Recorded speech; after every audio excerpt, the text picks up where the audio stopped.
Hello everyone, this is Shravanti. Welcome to Smartware Classes.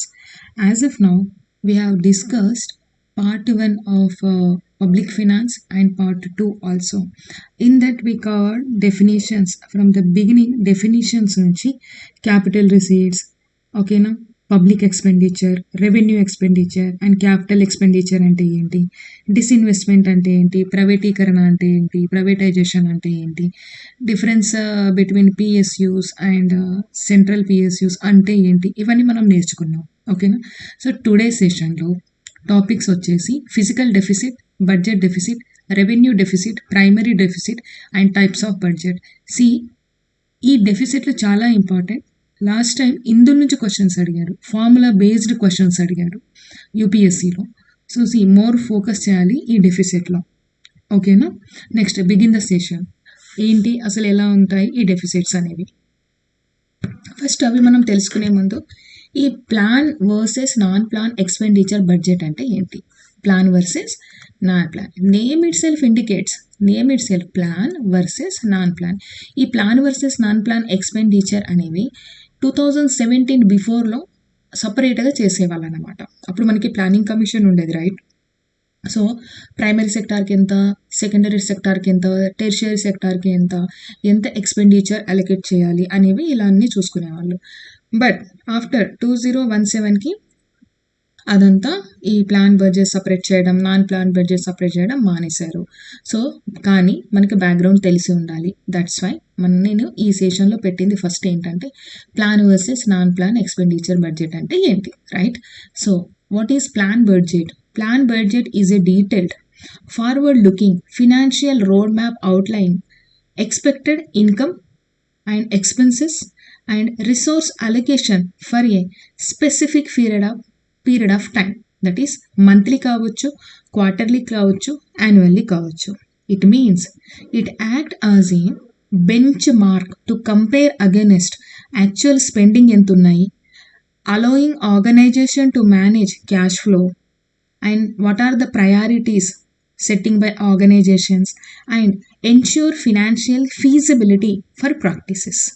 So దీన్ని మనం plan budget అంటాం. In Telugu ప్రణాళికబద్ధమైన budget. It means అంటే ఒక నిర్దిష్ట కాలానికి నెలసరి, త్రైమాసిక లేదా వార్షిక అంచనా వేసిన ఆదాయం, ఖర్చులు మరియు వనరుల కేటాయింపులు చేస్తారు కదా, ఆ వనరుల కేటాయింపులను వివరించే వివరణాత్మక, భవిష్యత్తును దృష్టిలో ఉంచుకునే ఆర్థికంగా, అంటే భవిష్యత్తులో మనము ఫ్యూచర్ని దృష్టిలో ఉంచుకొని ఆర్థికంగా చేసే ఒక రోడ్ మ్యాప్ వంటిది. మరి ఎందుకు అన్నప్పుడు ఇది వాస్తవ వ్యయంతో పోల్చడానికి ఒక బెంచ్ మార్క్గా పనిచేస్తుంది, రైట్. నెక్స్ట్ ఆర్గనైజేషన్స్ అంటే సంస్థలు నగదు ప్రవాహాన్ని నిర్వహించడానికి, ప్రాధాన్యతలను నిర్ణయించడానికి మరియు వాట్ ఆర్ ద ప్రాజెక్ట్స్లను ఆర్థిక సాధ్యాలను నిర్ధారించుకోవడానికి ఇది వీలు కల్పిస్తుంది. దీనిని మనం ప్రణాళికబద్ధమైన బడ్జెట్ అంటే ప్లాన్ బడ్జెట్ అని అంటాము. ఎందుకు డీటెయిల్డ్? అసలు ఈ ప్లాన్ బడ్జెట్లో ఏముంటుంది? Detailed under 5 year plans. It includes both revenue expenditure and the capital expenditure. Earlier classes-lo I have explained all what is revenue expenditure and capital expenditure. Go through it. Next, non-plan budget. What is non-plan budget? Name itself non-plan budget. Ante it refers to all government spending not directly associated with development projects outlined in 5 year plans, right. It's covering essential, recurring and day-to-day administrative expenses. Very important. Okay. Day-to-day expenses గురించి చూస్తుంది. It related to obligatory yet to routine functioning of a government. It means interest of payments, examples, subsidies, defense expenditures, salary, pensions, etc. Okay, so all government spending not directly associated with the development. It means indirectly associated. Okay, so 5 years plans లో ఏమేమైతే మనకి associated government spending ఏమైతే ఉన్నాయో అవన్నీ day to day అడ్మినిస్ట్రేషన్కి ఎలా ఉంటాయి అనేది చూస్తుంది. మరి ఇందులో మేజర్ కంపోనెంట్స్ ఏమేమి ఇంక్లూడ్ ఉండొచ్చు? Interest of payments, defence services, subsidies, okay, salaries and pensions. ఇవన్నీ మనకి ఎగ్జాంపుల్గా నాన్ బడ్జెట్లో చెప్తాము. ఇన్ తెలుగు ప్రణాళిక ఇతర, దట్ ఈస్ ప్రణాళికేతర అంటే పంచవర్ష ప్రణాళికలో పేర్కొన్న అభివృద్ధి ప్రాజెక్టులతో నేరుగా సంబంధం లేని అన్ని ప్రభుత్వ ఖర్చులు, అవసరమైన పునరావృత మరియు రోజువారీ పరిపాలన ఖర్చులను కవర్ చేస్తాయి ఇవి. సో ప్రధాన భాగాలలో వడ్డీ చెల్లింపులు, that is interest of payments, రక్షణ సేవలు, defence services and subsidies and జీతాలు, పెన్షన్లు ఉంటాయన్నమాట. ఇవి సాధారణంగా ఉత్పాదకత లేనివి, కానీ పాలనకు మాత్రం ఇది అవసరం. అందుకే దీనిని మనం నాన్ ప్లాన్ బడ్జెట్ అని అంటాము. గెట్టింగ్? సో ప్లాన్ బడ్జెట్ అన్న నాన్ ప్లాన్ బడ్జెట్ అంటే ఇది. సో ఇప్పుడు మనం నేర్చుకోవాల్సింది ఏంటి? Types of budget. రీసెంట్గా మనకు బడ్జెట్ రిలీజ్ చేశారు, అందులో అంటారు కదా, ఇలాంటి టర్మ్స్ వస్తూ ఉంటాయి, తెలుసుకొని ఉండాలి. Balanced budget, okay, balanced budget, deficit budget and surplus budget. Balanced budget అంటే ఏంటి? ఇక్కడ ఏ balanced budget is a financial plan wear total expected revenue, okay, అంటే ఇన్కమ్ అన్నమాట. Total expected revenue income that is equal to total planned expenditure. It means total receipts and budget expenditure ఈక్వల్గా ఉండడం. ఓకేనా? So ఏం చేస్తుంది? It ensures an entity, the government, business or individual, it does not spend more than it earns. It means that's why ikkada equal ani undi. And it's promoting physical stability and debt avoidance and long term sustainability. Okay, so balanced budget is a financial plan where total expected revenue is equal to the total expenditure with specific period, resulting there is no deficit or no surplus. Okay, so it does not spend more than it earns. It's promote physical stability and physical evidence and the long term sustainability. In Telugu, సమతుల్య budget. It means ఇది ఒక ఆర్థిక ప్రణాళిక. దీనిలో మొత్తం అంచనా, ఆదాయాలు ఒక నిర్దిష్ట వ్యవధిలో మొత్తం ప్రణాళికబద్ధంగా వ్యయాలకు అంటే ఖర్చులకు సమానంగా ఉంటాయి. ఫలితంగా లోటు లేదా మిగులు అనేది ఉండదు. కాబట్టి ఇది ఒక సంస్థ, ప్రభుత్వం, వ్యాపారం లేదా వ్యక్తి తాను సంపాదించిన దానికంటే ఎక్కువ ఖర్చు చేయకుండా నిర్ధారిస్తుంది. ఇట్ మీన్స్ ఇట్స్ బ్యాలెన్స్డ్ అప్రోచ్ని ఫాలో అవుతుంది. అందుకే budget receipt equals to budget expenditure అంటారు. అంటే ఇది ఒక స్థిరత్వం, రుణ ఎగవేత మరియు దీర్ఘకాలిక స్థిరత్వాన్ని ప్రోత్సహిస్తుంది. That's why we call balanced budget and సమతుల్య బడ్జెట్. అవునా అండి? నెక్స్ట్ డెఫిసిట్ బడ్జెట్ అంటే ఏంటి? డెఫిసిట్ బడ్జెట్ ఎప్పుడు అంటే ఎప్పుడు అకర్ అవుతుంది? It means the budget deficit occurs when ఈ government total expenditure exceeds its total revenue. Okay, government expenditure ఎప్పుడైతే ఎక్సీడ్స్ ఇట్స్ బడ్జెట్ రిసీట్స్ అన్నప్పుడు మనకి వచ్చేది within specific period, that is a typically fiscal ఇయర్ని చూసుకుంటుంది అన్నమాట. So it occurs when government total expenditure exceeds its total revenue during a specific period of time and typically a fiscal year. It signifies what ma? It is like a shortfall in funds kavachu, usually it leading to increased national debt also and borrowing kuda jaragochu and spending cuts to the government cover the gap also. So these are the consequences when deficit budget occurs. Okay, so in Telugu, low to budget అంటే ఏంటి? ఒక నిర్ణీత కాలంలో సాధారణంగా ఒక ఆర్థిక సంవత్సరం తీసుకుంటారండి దేనికైనా మనం క్యాలిక్యులేషన్ చేసేటప్పుడు. ఓకే, సో ఒక నిర్ణీత కాలంలో ప్రభుత్వం లేదా ఒక సంస్థ యొక్క ఆదాయం కంటే అంటే రెవెన్యూ కంటే ఆదాయం కంటే ఖర్చులు అంటే ఎక్స్పెండిచర్స్ ఎక్కువగా ఉండటాన్ని మనము లోటు బడ్జెట్ అంటాము. అందుకే దీనిని ఇక్కడ చూడండి, ఎక్స్పెండిచర్ ఎక్కువ ఉండడం, ఖర్చులు మనకి తక్కువ ఉండడం, దీనిని లోటు బడ్జెట్ లేదా బడ్జెట్ డెఫిసిట్ అంటాము. నెక్స్ట్ వాట్ ఈస్ సర్ప్లస్ అంటే ఏంటి? సర్ప్లస్ ఓకేనా. సర్ప్లస్ అంటే ఏంటి?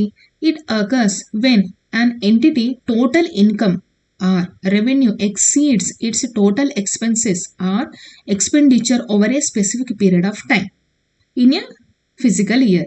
It indicates it is a positive financial position where there are a extra funds left over after all obligations have been sent. It means what ma?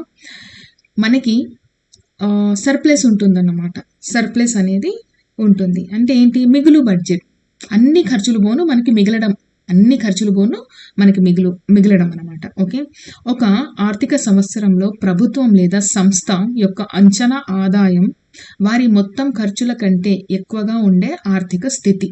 అంటే ఇది ఆర్థిక బలాన్ని సూచిస్తుంది. ఇక్కడ మిగిలిన డబ్బులను అప్పులు తీర్చడానికి మరియు కొత్త ప్రాజెక్టుల కోసం లేదా పొదుపు కోసం ఉపయోగిస్తారు. మన దగ్గర సపోజ్ మన పాకెట్ మనీ 1000 రూపీస్ పప్పా పంపించారు అనుకోండి. ఎస్, ఇంకా మనకి నెక్స్ట్ 1 మంత్ వరకు మనకి ఒక 200 ఖర్చు అయింది. నెక్స్ట్ మనకి 800 మిగిలింది, అదే సర్ప్లస్. మళ్ళీ ఏం చేస్తారు? మళ్ళీ పప్పా మళ్ళీ 1000 రూపీస్ పంపిస్తారు. ఓకేనా. ఇప్పుడు 1800 అయింది. ఇప్పుడు ఏం చేస్తాము? లైక్ షాపింగ్కి వెళ్ళి ఏవైనా ఎక్స్ట్రా థింగ్స్ కొంటాం కదా, అంటే ఇన్వెస్ట్మెంట్ చేయటము, లేకపోతే కొత్త ప్రాజెక్ట్స్ అంటున్నారు కదా, ఇక్కడ కొత్త ప్రాజెక్ట్స్లను చేయటము, పొదుపు చేయటము, సేవింగ్స్ చేస్తారు, లేకపోతే ఇన్వెస్ట్మెంట్ చేస్తారు, లేకపోతే కొత్త ప్రాజెక్టులకు గవర్నమెంట్ ఇచ్చేస్తుంది, అలా అన్నమాట. సో సర్ప్లస్ అంటే మిగులు, డెఫిసిట్ అంటే లోటు, బ్యాలెన్స్డ్ అంటే ఈక్వల్గా ఉండడం. Next, what is different types of deficit? Different types of deficit very very very important. దీన్ని మీరు ఒక చిన్న పేపర్ తీసుకొని రాస్తూ ఉండాలి, ఎందుకంటే చెప్పినప్పుడు ఈజీగా అనిపిస్తుంది కానీ తర్వాత మనకి కొంచెం కన్ఫ్యూజ్ అవుతాం. సో డిఫరెంట్ టైప్స్ ఆఫ్ అన్నప్పుడు budget deficit, revenue deficit, effective revenue deficit, fiscal deficit, primary deficit and monetised deficit. So revenue deficit RD and effective revenue deficit, right? Next physical deficit, next primary deficit and next monetised deficit. మనం full form రాసే బదులు ఇట్లా short ఫామ్లో next formulas వస్తాయి కాబట్టి ఇలా రాసాను. Okay. So ఇప్పుడు మనకి బడ్జెట్ డెఫిసిట్. బడ్జెట్ డెఫిసిట్ అంటే ఏంటి? బడ్జెట్ డెఫిసిట్, బడ్జెట్లో లోటు అన్నప్పుడు expenditure, budget deficit equals to budget expenditure minus budget receipts. ఇది డిస్కంటిన్యూ అయిందండి. Discontinued as major policy parameter in 1997. ఇది ఒక మేజర్ పాలసీ పారామీటర్గా పరిగణించే వాళ్ళం, కానీ 1997లో దీన్ని డిస్కంటిన్యూ చేసేసాం. బికాజ్ ఎందుకు? Only it includes borrowing from RBI. అంటే మనము borrowing from RBI, it means what మా? RBI నుంచి మనం ఏమైతే తీసుకుంటున్నామో, బారో చేస్తున్నామో అది ఇంక్లూడ్ చేసే వాళ్ళం. కానీ మనం ఏమైతే లైక్ ఆర్గనైజేషన్స్ లైక్ IMF నుంచి తీసుకున్నవి, వరల్డ్ బ్యాంక్ నుంచి తీసుకున్నవి, లేకపోతే మార్కెట్ నుంచి బారోయింగ్ చూసుకునేవి, ఇవన్నీ మనము యాడ్ చేసే వాళ్ళం కాదన్నమాట. దట్స్ వై ఎందుకు ఇది మనకి కొంచెం కాంప్లికేటెడ్గా ఉంటుంది అని ఈ డిస్కంటిన్యూ చేశారు. ఓకే. ఎప్పుడు? 1997లో. So budget deficit means occurs when entities total expenditures exceeds its total revenue over a specific period of time, usually physical year. అంటే ఒక ఆర్థిక సంవత్సరంలో ప్రభుత్వం లేదా సంస్థ యొక్క అంచనా వేసిన ఆదాయం కంటే ఖర్చులు ఎక్కువగా ఉంటే ఆ పరిస్థితిని మనము ఆర్థిక పరిస్థితి అంటాము, రైట్? ఇది ఆదాయాన్ని మించి ఖర్చు చేయటం వల్ల ఏర్పడే కొరత. సో ఇది ఏం చూపిస్తుంది? నెగిటివ్ బ్యాలెన్స్ని చూపిస్తుంది.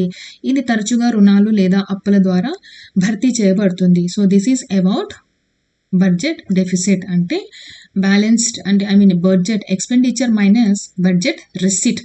నెక్స్ట్ రండి, revenue deficit. When government spends more than its income. Okay. When governments spends more than its income, ఇంకా గవర్నమెంట్కి వచ్చే ఇన్కమ్ కంటే ఎక్కువ ఖర్చులు ఉండటం. It means the revenue deficit equals to revenue expenditure minus revenue receipts చేస్తే మనకు రెవెన్యూ డెఫిసిట్ వస్తుంది. ఓకేనా. ఇది ఏమంటే revenue deficit is the situation where the government's day to day operating expenses are greater than its regular income. This leads to the increasing డెప్ట్. So debt అయితే ఇంక్రీజ్ అవుతుంది rather than the asset creation. Okay, అంటే ఏంటి, maximum revenue expenditure is committed expenditure. It means it's day to day అడ్మినిస్ట్రేషన్ని ఇది చూస్తుందన్నమాట. It is difficult to reduce it. ఇప్పుడు డిఫెన్స్కి మనకి ఇంత కావాలి అన్నప్పుడు వీ హ్యావ్ టు మనం దానికి ఇవ్వాల్సిందే. హెల్త్ సెక్టర్కి కావాలంటే ఇవ్వాల్సిందే. అది ఎమర్జెన్సీ సిచ్యువేషన్. సో అలాంటి వాటికి మనం ఇవ్వాల్సిందే, మనం దానికి తగ్గిస్తాము అనేది ఉండదు. That's why day to day administration this like it is a situation where the government's day to day operating expenses are greater than its regular income. Okay, that's why we called as what more revenue deficit. So what happened, day to day administration expenditure, if expenditure is more, it leads to force to government to borrow from market only, no. Okay na, so appudu emotadi, it's reduce the expenditure on social welfare capital part and its rise the liability. ఇప్పుడు ఏమవుతుంది, మనకు expenditure everyday ఎక్కువైపోతున్నాయి. అప్పుడు government market నుంచి borrow చేయటం వల్ల ఏదైతే social welfare are capital పార్ట్కి ఏదైతే మనము ఉపయోగించుకోవాలనే ఫండ్ రెడ్యూస్ అయిపోతుంది. ఇక్కడ రెడ్యూస్ అయిపోతుంది. అప్పుడు మనకి ఏమవుతుంది, ల్యాక్ ఆఫ్ ఇన్ఫ్రాస్ట్రక్చర్ కూడా అవుతుంది కదా, ల్యాక్ ఆఫ్ మనకి సోషల్ వెల్ఫేర్ కూడా అయిపోతుంది. క్యాపిటల్ అనేది అసెట్ అనేది క్రియేట్ కాదు. ఇక క్యాపిటల్ అసెట్ క్రియేట్ కాకపోతే ఇంకా ఇదంతా పోయి ఎక్కడ జీడిపిలో ఎఫెక్ట్ పడుతుంది. ఇంకా అందుకని ఈ రెవెన్యూ డెఫిసిట్ కొంచెం జాగ్రత్తగా మెయింటైన్ చేస్తుంది ప్రభుత్వం. అండ్ రైజ్ లయబిలిటీస్, ఇది ఆబ్వియస్లీ ఒక రీజన్ కావచ్చు, రైట్. నెక్స్ట్ ఇప్పుడు మనకి ఎఫెక్టివ్ రెవెన్యూ డెఫిసిట్ కొంచెం తేడా ఉంటుంది. ఇక్కడ రెవెన్యూ డెఫిసిట్, ఇక్కడ ఎఫెక్టివ్ రెవెన్యూ డెఫిసిట్ ఏంటి అన్నప్పుడు, see effective revenue deficit equals to revenue deficit minus grants for creation of capital asset. క్యాపిటల్ అసెట్స్ని ఏమైతే క్యాపిటల్ అసెట్స్ గురించి ఏమైతే గ్రాంట్స్ ఇస్తారో వాటిని తీసివేస్తారు. ఎందులో నుంచి, రెవెన్యూ డెఫిసిట్ నుంచి. Okay, so these are the grants. Okay, deficit remaining after deducting grants giving to the state for capital asset creation from the revenue deficit of the central government. It means it shows the actual deficit used for the consumption only, and it has been considered since 2010 to 2011. I'll repeat again. See, it is the deficit remaining after deducting grant given to the state for capital asset creations from the revenue deficit of the central government. It shows the actual deficit used for the consumption only, and it has been considered since 2010 నుంచి 2011 వరకు. Effective revenue deficit తెలుగులో చూస్తే ప్రభావవంతమైన రాబడి లోటు అంటారు దీన్ని. అంటే కేంద్ర ప్రభుత్వ రెవెన్యూ లోటు నుండి రాష్ట్రాలకు మూలధన ఆస్తుల సృష్టి కోసము ఇచ్చిన గ్రాంట్లను మినహాయించిన తర్వాత మిగిలిన లోటుని మనము ప్రభావవంతమైన రాబడి లోటు అంటాము. ఇది ఎప్పటి నుంచి అంటే, ఇది కేవలం వినియోగం కోసం వాడిన అసలు లోటును చూపిస్తుంది అంతే, కానీ వేరే వాటిని చూపించదు. వినియోగం కోసం వాడిన అసలు లోటును మాత్రమే ఇది చూపిస్తుంది. ఇది 2010-11 నుండి దీనిని రెవెన్యూ ఎఫెక్టివ్ డెఫిసిట్ని గా పరిగణిస్తున్నారు. Next, what is fiscal deficit? Fiscal deficit అంటే ఏంటి? Fiscal deficit equals to budget deficit plus market borrowings and liabilities. ఓకేనా, ఇది ఇప్పుడు మనం వాడుతున్నాము. Very important, most important policy parameter to measure fiscal performance of the government. ఎట్లా ఉంది మన గవర్నమెంట్కి ఫిజికల్ పర్ఫార్మెన్స్ అనేది ఇందులో చూస్తాము. So it is the situation in which the total expenditure of a government, వింటున్నారా? See listen, total expenditure of a government in financial year is more than the revenue raised to the taxes and other sources. It refers to the difference between the government revenue and its expenditure, and which the government has to borrow to make up for. Okay, so it is the situation which the total expenditure of a government in a financial year more than the revenue raised to the taxes, other sources, right? It mainly refers to the difference between the government revenue and expenditure, which the government has to borrow to make up. Okay, so in Telugu it's called ద్రవ్య లోటు.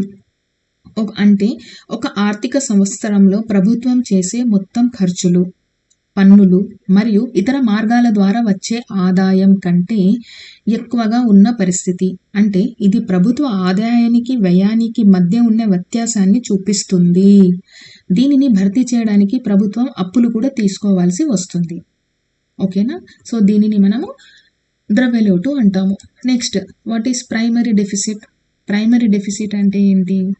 ఈ fiscal deficit నుంచి మనము interest of payments on previous year లోన్స్ని తీసివేయాలి.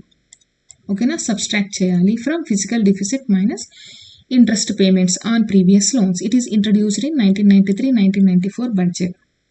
Definition చూస్తే, it is difference between the current fiscal years fiscal deficit and interest payments on past previous loans. It indicates actual debt government has to borrow to meet its current expenses apart from the interest burden. Okay, so that is why this primary deficit is very important, because it indicates what is actual debt the government has to borrow to meet its current expenses apart from the its interest burden. Okay, in Telugu ప్రాథమిక లోటు. Okay, అంటే ప్రస్తుత ఆర్థిక సంవత్సరపు ద్రవ్యలోటు నుండి గత అప్పులపై చెల్లించాల్సిన వడ్డీ చెల్లింపులను మినహాయించగా మిగిలే వ్యత్యాసం. ఇది వడ్డీ భారం కాకుండా ప్రభుత్వం తన ప్రస్తుత ఖర్చుల కోసం తీసుకోవలసిన వాస్తవ అప్పులను కూడా ఇది తెలియచేస్తుంది. అందుకని దీనిని మనము ప్రైమరీ డెఫిసిట్ అన్నాము. ఓకేనా? ఇప్పుడు చూడండి, ఇది monetised budget. See here, the borrowing by central government from RBI through printing fresh currency against the special security of central government. Agar మనకు ప్రింటింగ్ ఫ్రెష్ కరెన్సీ చేస్తున్నాము అని అంటే మార్కెట్లో మనీ సప్లై అనేది ఇంక్రీజ్ అవుతుంది. మనీ సప్లై ఎప్పుడైతే increase అవుతుందో గుర్తుపెట్టుకోండి, ద్రవ్యోల్బణం, ఇట్ మీన్స్ ఇన్ఫ్లేషన్ ఇంక్రీజ్ అవుతుంది. గుర్తుపెట్టుకోవాలి. మన దగ్గర బాగా డబ్బులు ఉన్నాయి అనుకోండి, ఇంకా షాపింగ్ చేయడానికి మనం ఆలోచిస్తామా? ఎంత ధరలైనా కానీ మనం షాపింగ్ చేయడానికి ఆలోచించాము. అదే డబ్బులు తక్కువ ఉన్నాయి అనుకోండి, షాపింగ్ చేయడానికి ఆలోచిస్తూ ఉంటాం. అలాగే డే టు డేలో మనం ఎలా చేస్తున్నామో అది కొంచెం అనలైజ్ చేసుకోండి. అంతే, బాగా డబ్బులు ఉన్నప్పుడు ఎంత ధరలున్నా తీసేసుకుందామని అంటారు. మన దగ్గర మనీ సప్లై తక్కువ ఉన్నప్పుడు మనకి ధరలు అరే ఇంతుంది, అరే వద్దు, నెక్స్ట్ టైం తీసుకుందాము, డబ్బులు ఉన్నప్పుడు తీసుకుందాం అని అంటారు, రైట్? సో ఇక్కడ ఏమవుతుంది, మానిటైజ్డ్ బడ్జెట్లో ఒకటే మాట, మనీ సప్లై ఇంక్రీజ్ అవుతుంది. It leads to the increase level of inflation. ఓకేనా? సో దీనిని ఏమంటారు తెలుగులో? ద్రవీకరించబడిన లోటు. ద్రవీకరించబడిన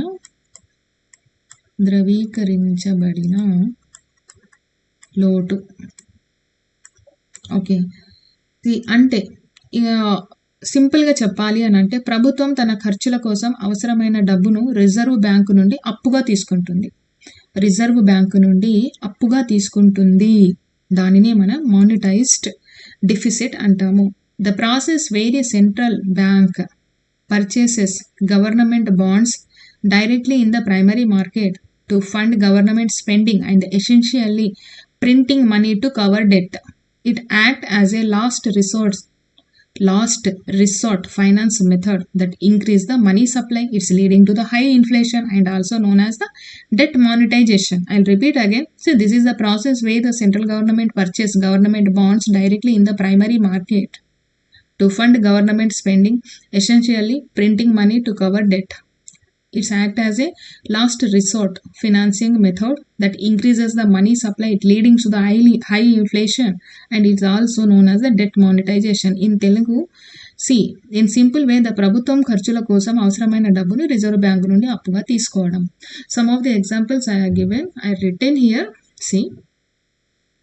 డెఫిసిట్స్ 2021 నుంచి మన ఈ ఇయర్ కరెంట్ ఇయర్ వరకు రాశాను. మీరు ఫోకస్ చేయాల్సింది ఇది. ఇన్ని రాసామా ఇన్ని గుర్తుపెట్టుకోవాలంటే ఈ కరెంట్ ఇయర్ది ఒక్కటి కరెంట్ ఇయర్ది మనకు గుర్తుపెట్టుకోవాలి. రిమైనింగ్ అవసరం లేదు. మరి ఇదంతా ఎందుకు రాశారు అని అంటే అనలైజ్ చేయడానికి. See deficits like fiscal deficit చూడండి 2021-22లో 6.9, తర్వాత నెక్స్ట్ ఇయర్కి 6.4, 5.8, 4.9 డిక్రీజింగ్ రైట్, డిక్రీజ్ అయింది. నెక్స్ట్ వచ్చేది revenue deficit 4.7 to 3.8, 3.8 to 2.8, 2.8 to 1.8, decreasing in manner. Next, effective revenue deficit 3.7, 2.6, 1.8, 0.6, next 0.3. Next, primary deficit 3.3, 2.8, 2.3, 1.4, 0.81. So ఈ ఇయర్కి ఎంత ఉంది ఫిజికల్ డెఫిసిట్ అనేది 4.4%. రెవెన్యూ డెఫిసిట్ ఎంత టార్గెట్ ఉంది, ఇది ఎట్లా రాసుకోవాలి అని అంటే 6.9% of GDP, 6.4% of GDP, okay, 5.8% of GDP, 4.9% of GDP. Fiscal deficit year for 2025 ఎంత ఉంది, 26కి గాను fiscal deficit is 4.4% of GDP. So మీరు ఇట్లా మెన్షన్ చేసుకోవాలి, రైట్. రెవెన్యూ డెఫిసిట్ 2025-26కి 1.5% of GDP, effective revenue deficit 0.3% of GDP, primary deficit 0.8% of GDP. These are the some deficits which are mentioned in the year 2025-26కి. ఇది ఈ ఇయర్లో మీరు గుర్తుపెట్టుకోవాలి, okay. Next, so what are the implications of fiscal deficit? What are the implications of fiscal deficit? It means what are the implications, ఏముండొచ్చు? It implies greater borrowing from greater borrowings జరుగుతాయి from market, right.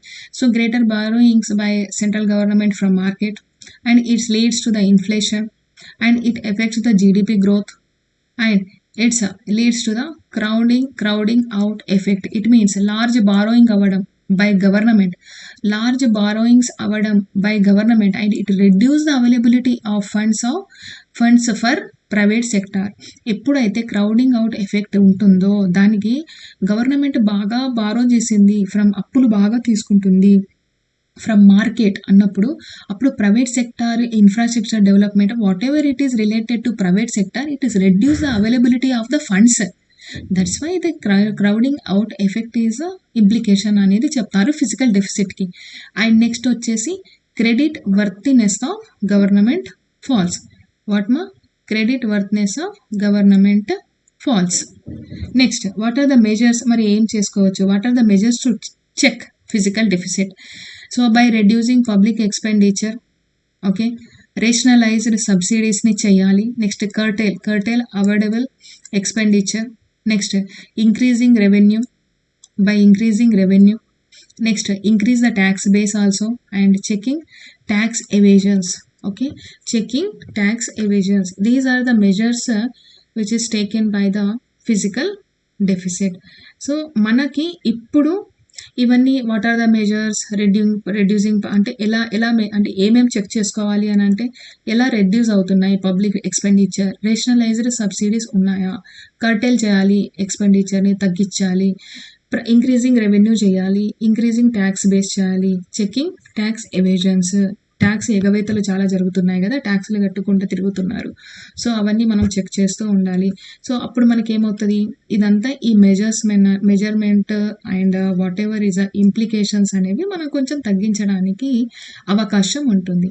So this is about అన్నీ అండి, all deficit regarding ఇందులో ఉన్నాయి, ఓకేనా. ఏమైనా doubt ఉంటే మీరు కామెంట్ సెక్షన్లో నాకు చెప్పొచ్చు, మీరు అడగొచ్చు, ఓకేనా. సో మీకు ఏమైనా డౌట్స్ ఉన్నా, చిన్న డౌట్ ఉన్నా మీరు కమెంట్ సెక్షన్లో అడగండి. అండ్ మీరు నెక్స్ట్ క్లాస్కి వచ్చే ముందు బిఫోర్ ఏమైతే ఉంటుందో అది మీరు చదువుకొని రావాలి. పార్ట్ 3 పార్ట్ 4 నెక్స్ట్ ఏమన్నా మీరు అవన్నీ చదువుకొని రావాలి. పార్ట్ 1, 2, 3, ఓకేనా. ఇప్పుడు 3 అయింది, నెక్స్ట్ 4 పబ్లిక్ ఫినాన్స్ పెడతాను, రైట్. అప్పుడు మీరు 3 ఒకసారి రివైజ్ చేసుకొని వస్తే మీకు ఇది ఈజీ అయిపోతుంది. సో నెక్స్ట్ క్లాస్తో మీ ముందుకు ఉంటాను. Thank you.